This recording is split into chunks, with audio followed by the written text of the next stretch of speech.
السلام علیکم ورحمۃ اللہ وبرکاتہ۔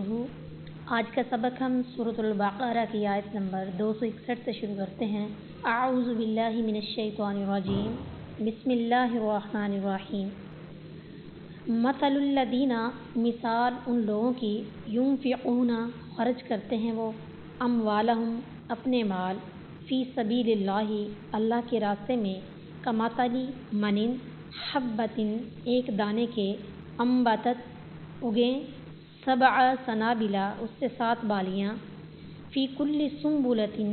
ہر ایک بالی میں، مئۃ حبۃ، 100 دانہ ہے، واللہ، اور اللہ تعالیٰ، یضاعف،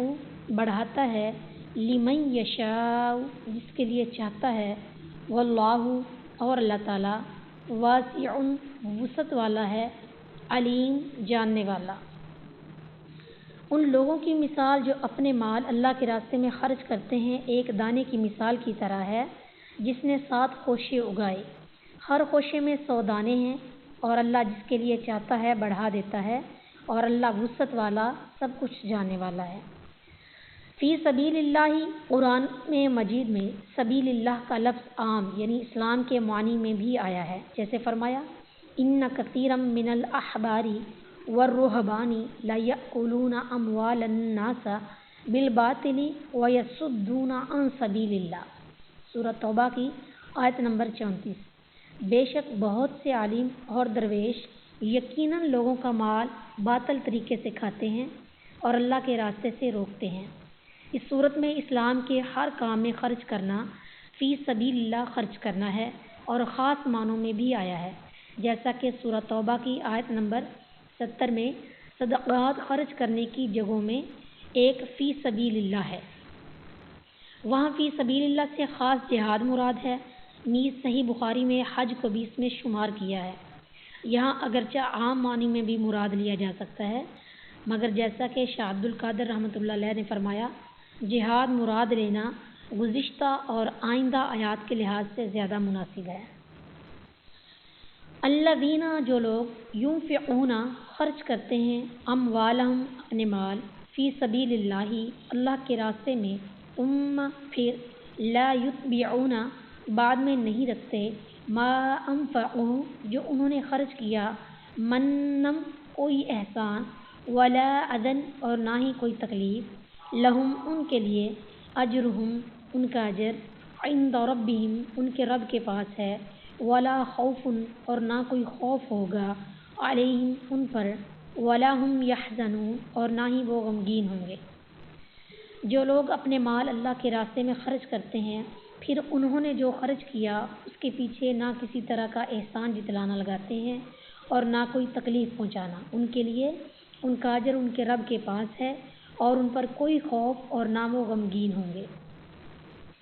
الذین ینفقون اموالہم، یعنی یہ ثواب صرف ان لوگوں کو حاصل ہوگا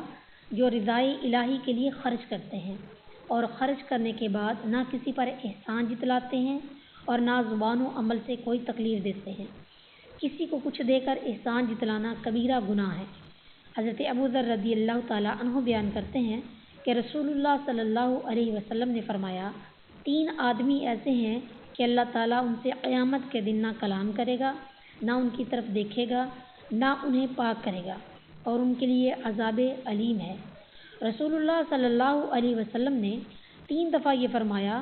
ابو ذر رضی اللہ تعالیٰ عنہ نے عرض کیا، وہ تو ناکام و نامراد ہو گئے، یا رسول اللہ وہ کون ہیں؟ تو آپ صلی اللہ علیہ وسلم نے فرمایا، کپڑا لٹکانے والا،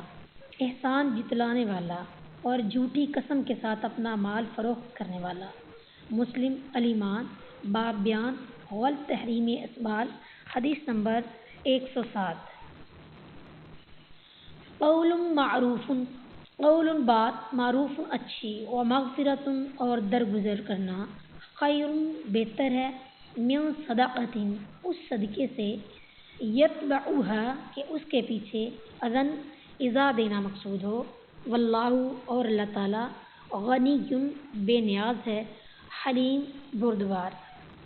اچھی بات اور معروف معاف کر دینا اس صدقے سے بہتر ہے جس کے پیچھے، اچھی بات اور معاف کر دینا اس صدقے سے بہتر ہے جس کے پیچھے کسی طرح کا تکلیف پہنچانا ہو، اور اللہ بہت بے پرواہ بے حد بردبار ہے۔ قول معروف، یعنی اگر کوئی صدقہ نہیں کر سکتا تو اچھے الفاظ کے ساتھ معذرت کر لیں، اور سائل کے اصرار اور بدتمیزی پر غصے ہونے کے بجائے مغفرت یعنی معافی اور درگزر سے کام لے، اور سوچ لے کہ اللہ تعالیٰ کتنا غنی ہے، پھر بھی کتنا بردبار ہے، جو ہماری خطاؤں کے باوجود حلم سے کام لیتا ہے، اور ہمیں بھی اس طرح سے حلم سے کام لینا چاہیے۔